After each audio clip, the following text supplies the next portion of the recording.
Pues muy buenas tardes a todas y a todos. Estamos aquí de vuelta Carolina y yo, que estuvimos acompañándoles en el módulo sobre las herramientas de atención y acompañamiento psicosocial que se pueden poner en práctica dentro de este diplomado.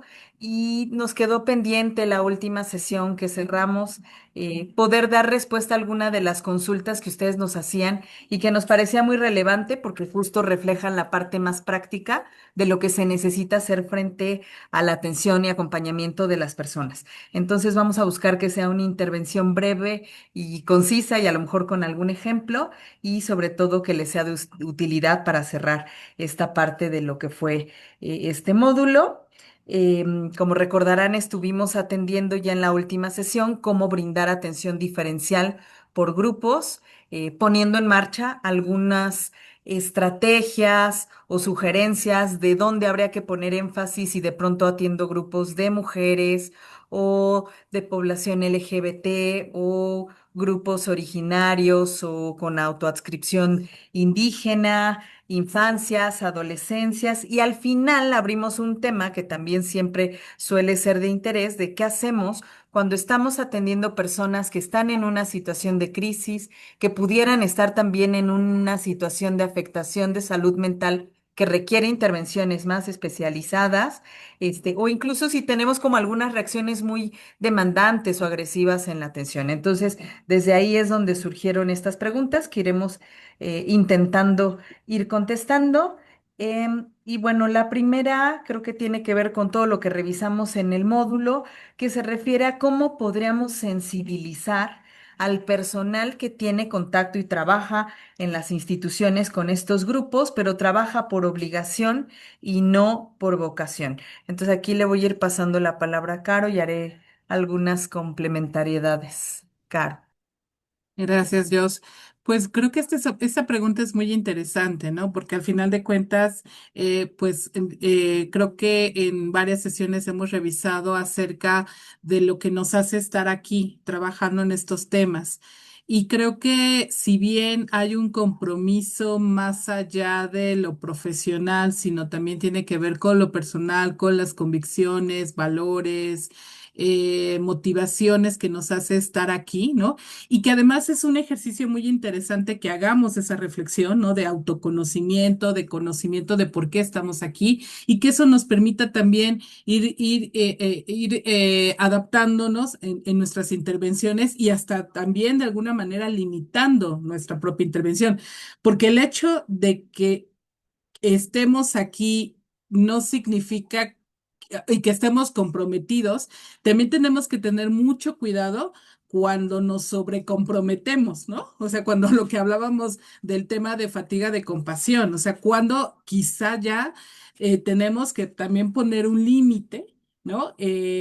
Porque estamos con mucho compromiso, pero que también nos está afectando, ¿no? Entonces, eso es como un extremo del compromiso. Pero ahora la pregunta está enfocada a aquellas personas que están trabajando en estos temas que no necesariamente están con una motivación tan personal como quizá estamos algunos de nosotros. Entonces, pues creo que lo que toca es invitar a mucho trabajo de formación, ¿no? De formación en el sentido de que puedan tener el conocimiento teórico, técnico, práctico para poder hacer su trabajo. Eh, por supuesto que siempre invitar a participar a espacios donde se fomente la sensibilización también en los temas puede pues ayudar mucho también a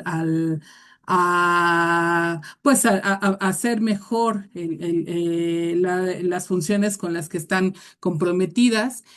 Y también quizá a veces funcionan otro tipo de espacios, ¿no? De intercambios. Bueno, al menos en la organización donde yo trabajo hablamos de una metodología que llamamos intercambio entre pares, ¿no? Y muchas veces ese intercambio entre pares lo que busca es justo poder tener un espacio de interlocución entre personas que están digamos, en el mismo nivel de trabajo o de espacios de trabajo, por ejemplo, en el ámbito de gobierno, ¿no? Y que a veces hay un entendimiento, en comprensión de las dinámicas laborales que ayudan, ¿no? A poder situar su trabajo con el compromiso que tienen a la atención de este tema. Entonces, creo que esa es una metodología que sirve muchas veces, el intercambio entre pares o peer learning. Y la otra, quizá también pues recordar, ¿no? Por ejemplo, en el caso de las personas que laboran en espacios del servicio público, pues recordar también, pues las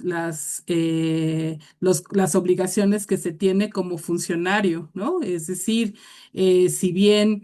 eh, si bien por supuesto que no se busca, que se busca que se haga un trabajo de calidad, pues también recordar que es parte de su obligación en la protección de derechos, garantía de las personas, en este caso de contextos de movilidad. Entonces, creo que yo lo dejaría hasta ahí, ¿no? Como para responder un poco la pregunta, digo, y seguir reflexionando al respecto. Sí, de acuerdo contigo, Caro. Yo también quería resaltar esa parte que sobre todo cuando ya se trata de personal que está en la función pública, creo que algo que sirve mucho en las capacitaciones y sensibilizaciones, pues es también recordar el rol que tienes en la función pública, que a veces tiene que despegarse un poco de tus propias creencias y actitudes hacia ciertos grupos y demás, porque si tienes un mandato, eh, muy específico, me refiero a un mandato ético, ¿no? Frente a lo que te demanda la función pública y la normatividad que hay al respecto de cómo el actuar de cualquier funcionario o funcionaria pública tendría que regirse bajo ciertos principios como la ética, la transparencia, la no discriminación. Entonces creo que a veces cuando es un poco más complicado llegar como a la parte más de vamos a sensibilizar a la persona para que esté como a lo mejor involucrada con un interés 100% auténtico en el tema, a lo mejor no se llega a ese horizonte, pero sí ayuda mucho, pues recordar eso, que desde la función pública, pues también hay unas directrices de lo que se espera en esa actuación y que hay que cumplir con ellas. Y le ayuda también, creo, a la persona que está, pues, en esos puestos o en esas instituciones, también para entender como el alcance y el impacto que tiene su trabajo, ¿no? Eh, tenemos otras tres preguntas. Que tienen que ver con el tema de salud mental ya un poco más a fondo, porque parte de los temas que estuvimos tocando tenían que ver con la intervención en crisis, pero también en algún momento habíamos mostrado un cuadro comparativo entre primeros auxilios psicológicos, el enfoque de la psicoterapia y luego el acompañamiento psicosocial. Y aquí la pregunta específica era si podíamos dar más detalle de cuáles eran las principales diferencias de la intervención en crisis y los primeros auxilios psicológicos.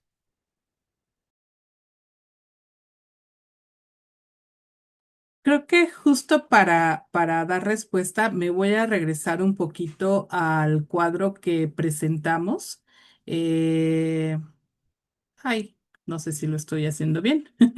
Sí, creo que ya. Este, como para poder quizá diferenciar estos dos. Ah, ya está, listo. Entonces, recordar que los primeros auxilios psicológicos finalmente están planteados para hacer una intervención casi inmediata, ¿no? Dependiendo también de la situación y del contexto. Por ejemplo, ¿no? Si estamos hablando me voy a regresar al ejemplo que hemos utilizado en estas semanas de los terribles terremotos ocurridos en Venezuela. Pues definitivamente los primeros minutos posiblemente no podíamos hacer primeros auxilios psicológicos porque lo que en ese momento a lo mejor inmediatamente se requería es pues salvar la vida, atención médica y no necesariamente esta primera parte, ¿no? Entonces ahí habría que valorar, ¿no? Justo se organizan equipos de intervención para valorar el mejor momento en el que se puede intervenir. Sin embargo, puede ocurrir que pueda transcurrir algunas horas o un par de días para intervenir en los primeros auxilios psicológicos, en lugar de la intervención en crisis. Por otro lado, los primeros auxilios psicológicos, recordar que lo puede dar cualquier persona que esté capacitada para hacerlo, es decir, que esté entrenada, que haya tenido la oportunidad de prepararse, ¿no? En algún curso, diplomado, para intervenir. Entonces, aquí bien puede ser los abogados, voluntarios, rescatistas, policías, maestros, cualquier persona que puede ser a lo mejor en primera línea cuando se brinda la atención.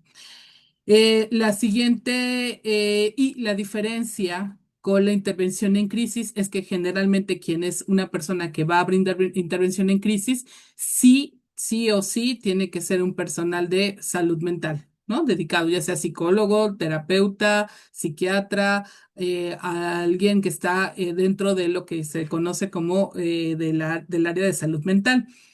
Los primeros auxilios psicológicos generalmente se pueden pues implementar en espacios comunitarios, ¿no? Es decir, les decía nuevamente, regresándonos al ejemplo de los terremotos de Venezuela, pues puede ser un espacio habilitado dentro de las zonas que ha ocurrido el desastre, aunque no tiene que ser en el lugar propiamente de desastre, sino buscar un espacio adecuado que no ponga en riesgo la vida de las personas que están ahí, ¿no? Es decir, si estamos a un lado de un edificio que está a punto de colapsar, evidentemente no, se tiene que buscar espacios que estén quizá cercano a la zona de desastre, pero con la salvaguarda.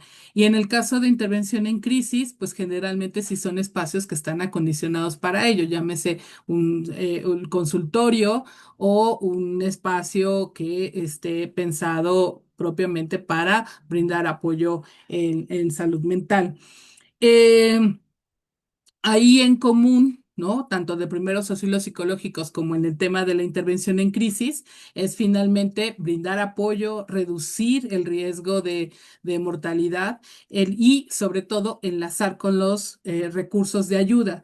Si recuerdan también, les mencionaba cuando hablábamos de intervención en crisis que los primeros auxilios psicológicos se consideraban como un primer recurso, una primera ayuda para la solución de la crisis. Y que esto ocurre, por ejemplo, en estos contextos que les decía, ¿no? Por ejemplo, en el mismo caso del terremoto, si la persona está en ese momento de desastre y la única persona disponible de voluntarios, de personal de primer contacto se encuentra ahí, bueno, pues la persona que está capacitada en primeros auxilios psicológicos puede atender ese primer momento de crisis, activando a lo mejor esta técnica que les decía del ABC, ¿no? Donde podemos escuchar. Podemos ayudar a que la persona pueda recuperar un poco la calma, poder identificar las necesidades, canalizar y dar algunas herramientas que pueda servirle en ese momento. Eso es para que en ese momento y la derivación a redes de apoyo precisamente puede ser justo para poder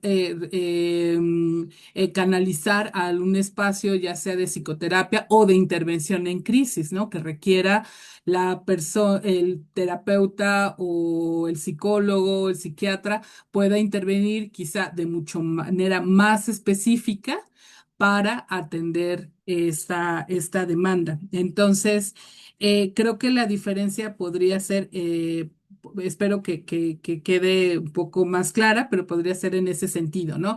La capacitación, la formación que el personal tiene. Entonces, recordar, primeros auxilios psicológicos puede dar cualquier persona que esté formada en eso y intervención en crisis si es personal del área de la salud mental. Entonces, creo que hasta ahí podría responder esa pregunta. No sé si yo quieras complementar algo más. No, Caro, creo que con esta revisión también del esquema que hemos presentado y la última parte donde lo vinculaste con intervención en crisis, pues esperemos que esté cubierta esta pregunta.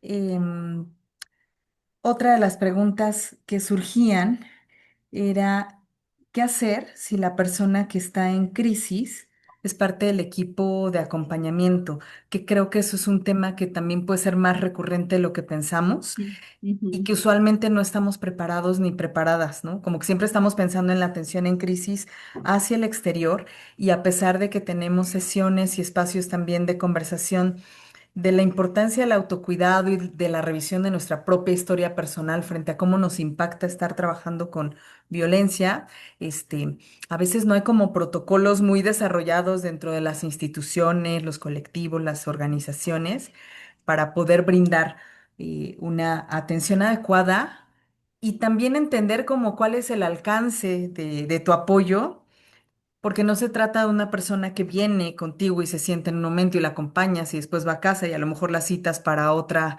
ocasión, sino es tu compañero, tu compañera del día a día. Y creo que eso también levanta ahí como preguntas de, pues, ¿qué se puede hacer al respecto? Te dejo hacer un primer saque y quizá ahorita complemento.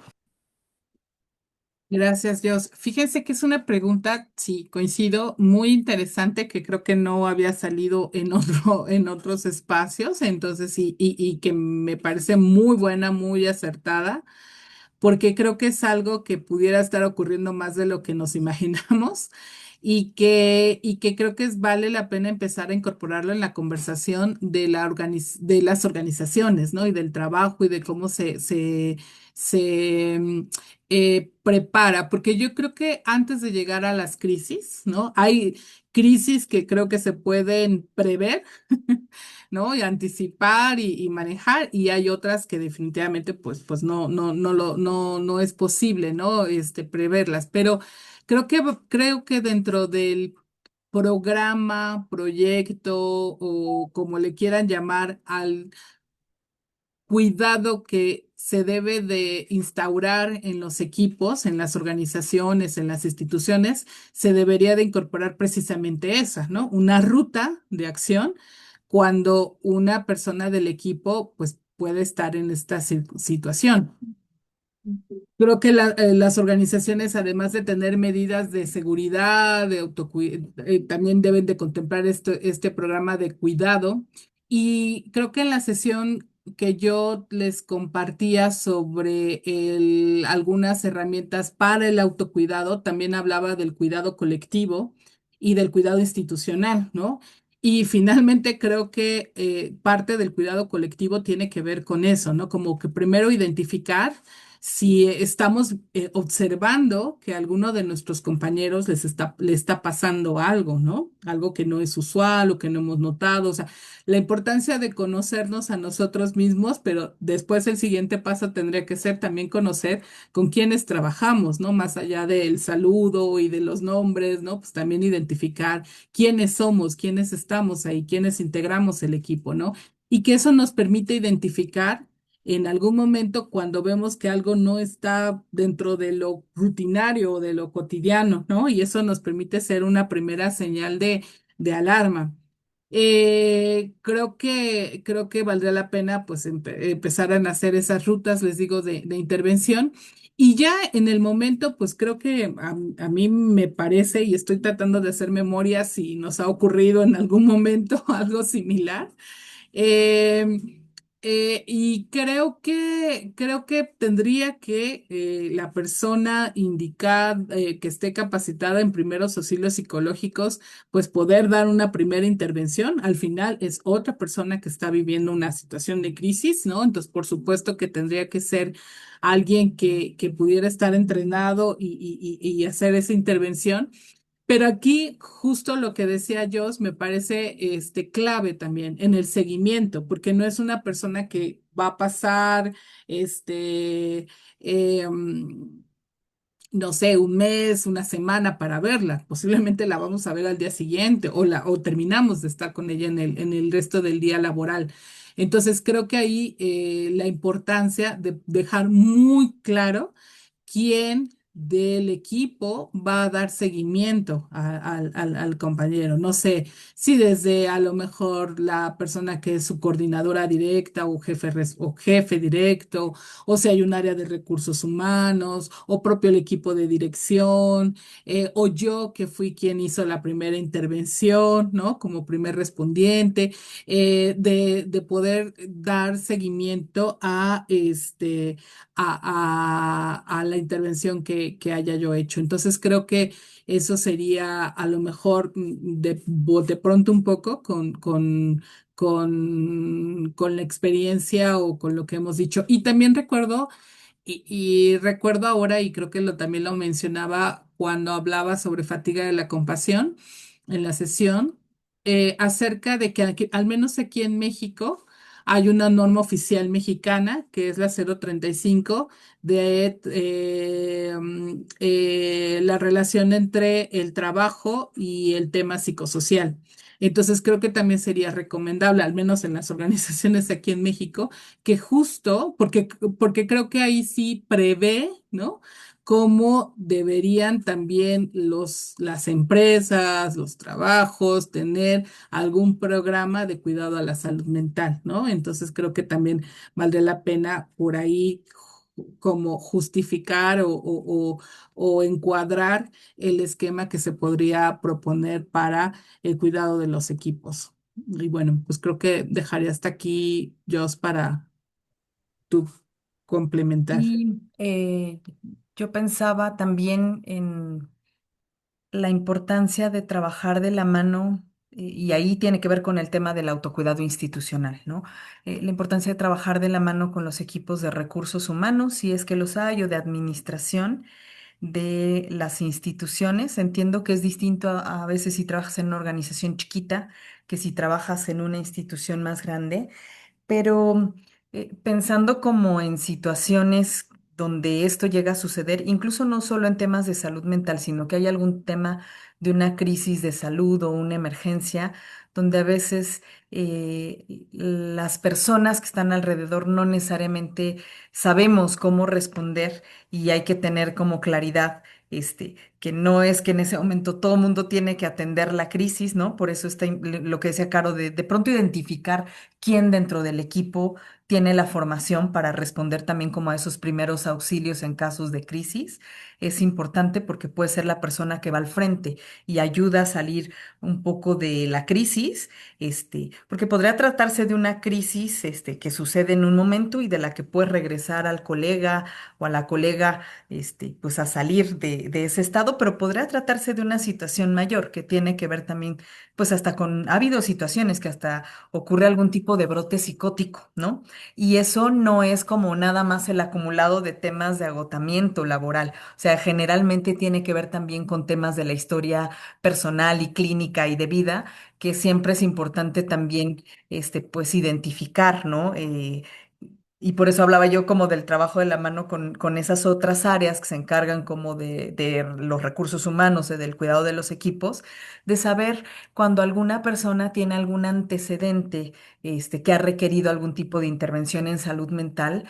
Creo que mínimamente las instituciones tendrían que tener el contacto de emergencia o la información si la persona toma medicamentos o a quién hay que recurrir si algo ahí sucede. Entonces son como acciones chiquitas que creo que cuando un evento detona, sí pueden hacer una diferencia entre que todo el equipo que está ahí y que le toca presenciar una situación de crisis se vuelva un poco un caos, intentando resolver en ese momento, a que si se tiene como cierta información o cierta preparación, pues con esto que ya se comentaba, ¿no? De poder brindar esos primeros auxilios psicológicos, de ver entonces quién se encarga de contactar a la familia, también de ver, una vez pasada la crisis, cómo reaccionamos, cómo saludamos, cómo interactuamos con la persona que tuvo la crisis los días siguientes, porque obviamente hay un tema de estigma social hacia las cuestiones de salud mental. Entonces, pues sin duda da como para otro capítulo de análisis, pero creo que por ahí estarían algunas pautas, ¿no?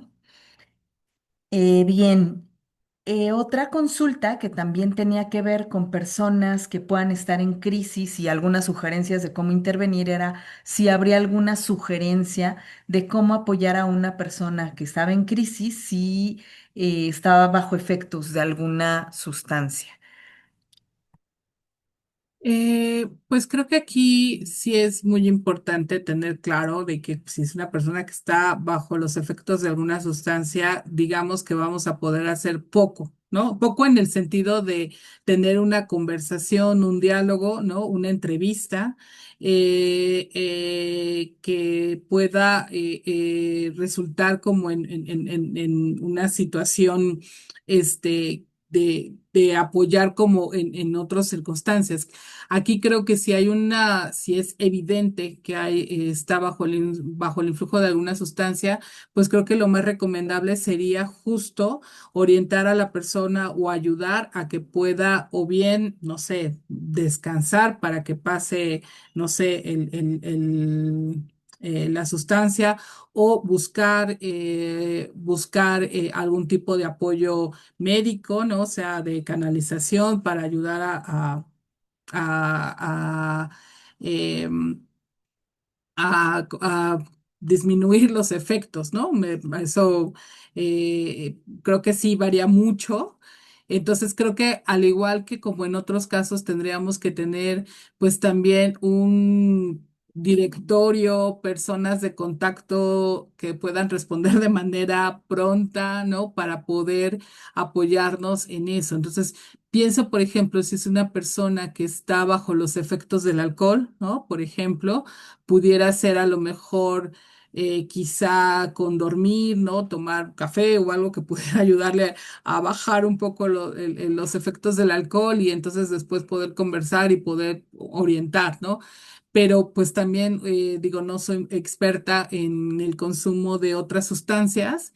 Entonces, pues también creo que dependería mucho del nivel que está, pero creo que sí tendría que ser definitivamente recibir ahí apoyo de buscar el apoyo médico, ¿no? Porque podría estar pasando a lo mejor por algún tipo de alucinaciones, no sé, mucha agitación motriz, ¿no? Entonces, dependiendo, yo creo que del consumo, entonces en ese sentido, creo que ayudaría más ahí y una vez pasados los efectos, entonces hacer una intervención. No sé, Jos.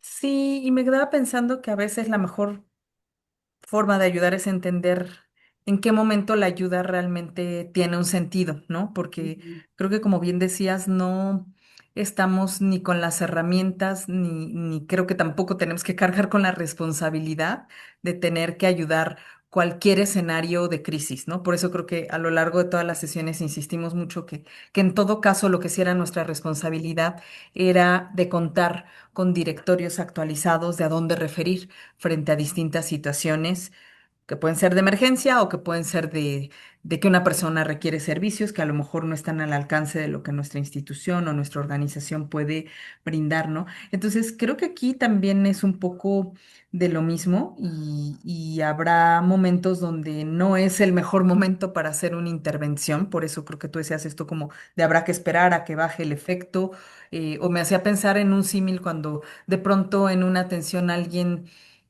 se pone tan demandante que toma una actitud muy agresiva contigo, con la institución, y también ahí lo que toca activar no es cómo responder a la necesidad, sino más bien como que parar la intervención, porque no hay condiciones para continuar con ella, ¿no? Entonces, creo que esto es un poco un ejemplo, digo, obviamente habría que entender un poco más de detalles en qué contexto se puede dar una situación así para pensar en otra forma de respuesta, pero creo que esta pregunta también nos deja esa reflexión de en qué escenarios si podemos tener una intervención un poco más directa y en qué otros no nos va a ser posible, y tendríamos que recurrir, pues eso, a de pronto si hay algún servicio, médico que más bien sea de apoyo o algún servicio de emergencia, si fuera una situación muy crítica, pues podernos ahí más bien hacer uso de esos recursos, ¿no? Y Y creo sí. que ahí sumando un poco, y creo que que justo una de las primeras preguntas que quizá nos tendríamos que hacer cuando estamos interviniendo en crisis o brindando primeros auxilios psicológicos o desde una entrevista quizá cotidiana, ¿no? Es observar, observar, escuchar y poder tener claridad de que si en ese momento quizá lo urgente es otra cosa y no necesariamente la crisis, ¿no? O sea, por ejemplo, si es una persona que está con un tremendo dolor de estómago, pues definitivamente no, o sea, no nos va a apelar, no nos va a hacer caso, ¿no? Entonces, quizá ahí la atención tiene que ser médica, ¿no? Lo que yo les decía en el ejemplo de Venezuela ahora con los terremotos. En este momento, pues lo urgente no es, o sea, por supuesto que hay un sentir y hay emociones, ¿no? Que se están dando, pero en ese momento ahorita lo que tiene que ver es, bueno, si requiere de atención médica, si está rescatando a un familiar, es decir, como que son, dónde va a pasar la noche en ese momento, ¿no? O sea, creo que son otras necesidades. Lo mismo tiene que ver cuando una persona está agresiva, como bien decía Jos, en el tema de adicciones también, ¿no? O sea, no podemos hacer una intervención si está alterado su juicio, ¿no? Su percepción, y otra serie de funciones psicológicas. Y algo parecido también cuando hay la presencia de un trastorno mental, llámese algún tipo de psicosis, ¿no? En donde también la intervención tiene que ser muy puntual y en donde quizá tendríamos que derivar a otros servicios antes de poder brindar la intervención que nosotros podríamos hacer. Ujú. Sí, Jos. Sí, y bueno, ya para cerrar, había un comentario y al mismo tiempo era como una consulta que decía, no siempre las crisis mentales son notables, ni siquiera para la persona o la familia o la red de apoyo. Y entonces, como ahí, ¿qué sugerencias o qué opinión tendríamos al respecto? Y esto me deja a mí pensando un poco también como en poder distinguir esa línea, que puede haber esa línea un poco fina entre estar en un momento de crisis, que hablábamos, si es como ese momento de desconexión que puede suceder, ¿no? O como de que algo ya llegó a su mayor impacto. Por ejemplo, tú ahorita que hablabas como de la situación del terremoto, pues las personas puede que continúen en crisis porque están como en un momento muy reciente de lo que ha sido esta catástrofe. Pero pienso también cuando tú atiendes a una persona, quizá la crisis es porque ya, a mí siempre se me viene a la cabeza la metáfora del foco fundido, ¿no?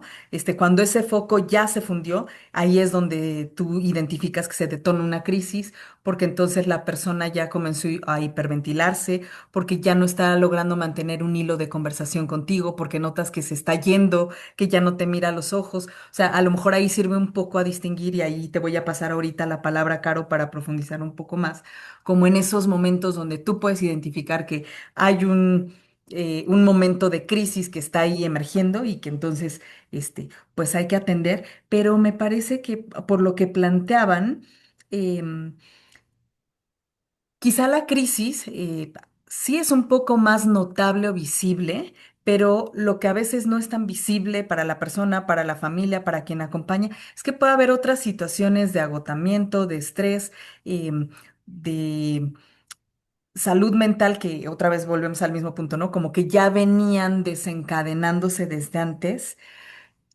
y que parece que van ahí como avanzando debajo del agua y como que nadie las notó, pero si después haces un ejercicio en retrospectiva, como que parece que sí había ahí algunos elementos que ya te hacían pensar que podía venir, como cuando viene una ola, ¿no?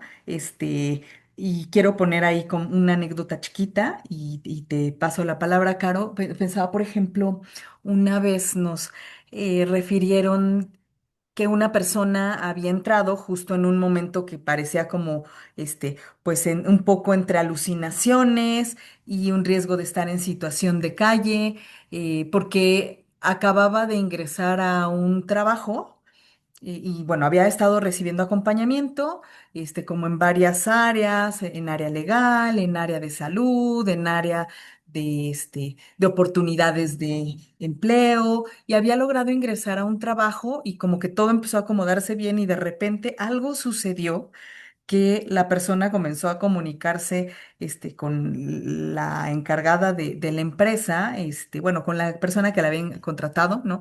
Para indicar que no tenía manera de presentarse al otro día a trabajar porque estaba a punto de quedar en una situación de calle y entonces como que ya explorando se dieron cuenta que justo estaba atravesando un momento de crisis.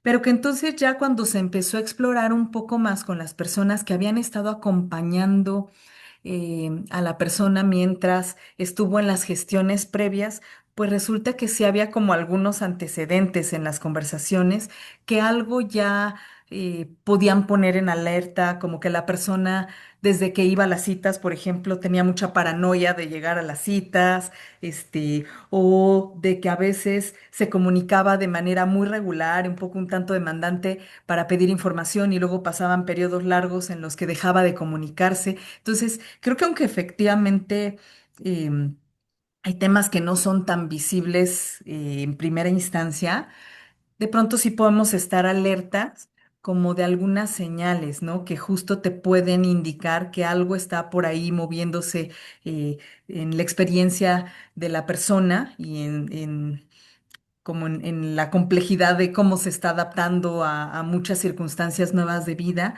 y cómo eso en algún momento sí puede detonar como en una situación más crítica e incluso pues en un extremo llevar a algún tipo de brote, ¿no? De psicosis. Pero pues te paso ahora la palabra, Caro. Gracias. Creo que yo justo dio un ejemplo muy claro de lo que nos tocó aprender en el camino también hace ya muchos años, porque justo nos llegaron varias situaciones, varios casos en donde ya la persona estaba particularmente hablamos de un de brotes psicóticos y entonces nos preguntábamos cómo pasó, ¿no? ¿Qué fue? Y entonces eso de ir buscando un poco, pues nos dimos cuenta que, caray, creo que desde el principio, en las propias entrevistas de primer contacto, ya nos podrían decir un poco en los antecedentes, o sea, hay elementos que nos ayudaron a que en nuestras intervenciones posteriores prestáramos más atención, ¿no? Y que pudiéramos, si bien no evitar que se dé una crisis, porque al final pues no depende de nosotros, o hay muchos factores que pueden detonar una crisis, sí al menos estar alertas, ¿no? E incluso a lo mejor hasta recomendar algún tipo de acompañamiento muy específico si observamos algo. Entonces, aquí recordar que, pues sí, una crisis es, como bien decía yo en esta metáfora, ¿no? Del foco fundido y que a lo mejor al principio nos podían estar dando señales de el parpadeo del foquito, ¿no? Y no prestamos atención de que estaba parpadeando y que teníamos que hacer algo. Eh, y hay situaciones a lo mejor de salud mental que ya se han cronificado, que ya son crónicas, que ya están ahí, que incluso quizá las podemos ver como parte de la personalidad de una persona, vaya, y que entonces no prestamos mucha atención, pero que en este contexto de nuestro trabajo, de nuestra labor, recordar que estamos trabajando, creo que recordar pues la hipótesis de trabajo. Estamos con personas que han que han vivido experiencias potencialmente traumáticas. No estoy diciendo que todas lo sean, solo estoy diciendo que son potencialmente, ¿no? El mismo proceso de migración, las pérdidas a las que se han enfrentado, los duelos sin resolver, los cambios abruptos, las violencias a las que se han visto expuestas o incluso el riesgo de estarla. No sé, pienso, por ejemplo, ahorita con todo este tema de las detenciones que están ocurriendo en Estados Unidos, por ejemplo, el solo hecho de pensar que estoy en riesgo ya me altera, ¿no? Mi dinámica. Entonces, finalmente recordar que trabajamos con personas que están viviendo situaciones potencialmente traumáticas. Entonces, en ese sentido, nuestra obligación tendría que ser estar con ojos muy abiertos, oídos muy abiertos, como en el cuento de la Caperucita, ¿no? Ojos grandes, orejas grandes, boca más pequeña, porque sí tenemos que aprender a escuchar y ver más que hablar, pero que nuestra intervención sea muy puntual. Entonces, en ese sentido, creo que sí es importante que podamos observar muy bien, aprender a observar a las personas, ¿no? A escuchar más allá un poco de lo que la palabra dice, ¿no? Sino también un poquito como hacia abajo de las palabras, ¿no? Por ejemplo, o poder tratar de coincidir, ¿no? Si me dice una persona cuando le pregunto cómo está y me dice que bien, pero visualmente se ve que está triste, que no durmió bien o que está súper alerta, ¿no? Pues ahí creo que ya nos está diciendo algo no está bien, porque está siendo muy distinto lo que nos está diciendo con la voz que lo que nos está diciendo con su postura corporal, ¿no? Entonces, creo que sí es importante poder estar ahí un poco atentas a observar, a escuchar, siempre a ofrecer los espacios psicoterapéuticos o espacios de grupos de autoayuda, lo que sirva. No necesariamente todas las personas tienen que ir a terapia. Sin embargo, hay espacios que pueden resultar terapéuticos, ¿sí? No sé si puedo, se puede entender bien esta diferenciación, ¿no? A lo mejor no puedo ir a terapia, pero el hecho de que tenga una actividad donde esté socializando con otros colegas, otras personas que han vivido a lo mejor la misma situación, grupos de autoayuda, de autoapoyo, no sé, pueden también ser de mucha ayuda. Entonces, siempre tener como la posibilidad de ofrecer muchos recursos para aquellas personas que a lo mejor no pueden verbalizar todavía lo que les está pasando, pero que tienen esa posibilidad de acercarse a diferentes opciones. También a veces ayuda el que nosotros, parte de nuestra función de acompañamiento o de intervención, es justo también hacerle notar a la persona, ¿no? De, oye, te veo diferente hoy, estás bien, requieres apoyo, te puedo escuchar o quieres que te canalice a algún lado. O sea, se vale también decirlo porque a lo mejor la persona justo ni siquiera está tan consciente, ¿no? De que le está pasando algo. Entonces, a veces con esa observación puede ayudar a la persona a decir a alguien, hay la posibilidad de ser escuchado. Eh, si ya también sabemos que hay un antecedente de temas de salud mental o que había estado afectado por algún tipo de situación, pues con mucho más razón estar alertas, ¿no? Estar alertas, estar atentos, estar viendo que algún tipo de cambio y pues siempre eso, ¿no? Ofrecer sin invadir, pero también no, ya le dije y entonces ya me alejo completamente, ¿no? Sino tratar de, el acompañamiento es eso, tomar una distancia, pero estar ahí, ¿no? Más o menos cuando se requiera el apoyo de nosotros, de hablar o de canalizar o de acompañar a un proceso. Entonces, esa es la función de acompañar. No sé si ayude, responda la pregunta, porque bueno, es muy amplia, ¿no? Y también, no sé, por ejemplo, yo pensaba en la pregunta que nos hacían, por ejemplo, en casos de cuando son brotes, trastornos mentales, como brotes psicóticos, que es la experiencia que creo que hemos tenido más, pero también pensaba en depresión y sobre todo cuando pudieran haber intentos suicidas o incluso pues llegar a consumar las ideas, ¿no? Entonces creo que sí es importante pues siempre estar ahí, pues insisto, como tener los recursos que ofrecer y estar ahí como observando y escuchando, ¿no? No sé, Jos. Pues sí, de acuerdo, Caro.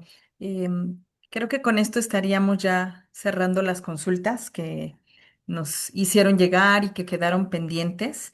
Y bueno, nos extendimos un poco, pero no queríamos como dejar pasar por alto temas que nos parece que son muy importantes de atender, porque lo que sí sale, creo, en cada edición del diplomado es que siempre hay retos en los albergues, en las instituciones de gobierno, en los grupos colectivos militantes también de cómo intervenir frente a estos temas y que además son mucho más especializados, ¿no? Entonces quizá solo hemos abordado la punta del iceberg, pero pensamos pues que esto siga nutriendo como su interés de seguirse formando en estos temas y sobre todo que se pueda traducir como en cositas muy prácticas que les ayuden también en su día a día, pues en la intervención y en el acompañamiento frente a estas temáticas. Creo que de nuestro lado pues sería todo. Volver a agradecer por este tiempo que tuvimos para compartir saberes y nuestro conocimiento y experiencias dentro del diplomado y pues también desear que continúen avanzando con muchos aprendizajes en lo que resta del tiempo. Ujú. Así es, pues muchas gracias por permitirnos haber estado con ustedes acompañando en esta cinco, casi seis sesión, sexta sesión. Entonces, pues un gusto y bueno, pues ya también están por ahí nuestros datos y con mucho gusto podemos también, conversar alguna duda muy puntual, ¿no? Sobre alguno de los temas. Pues saludos y linda tarde y pues nos vemos y pues mucho éxito para concluir esta formación. Bye.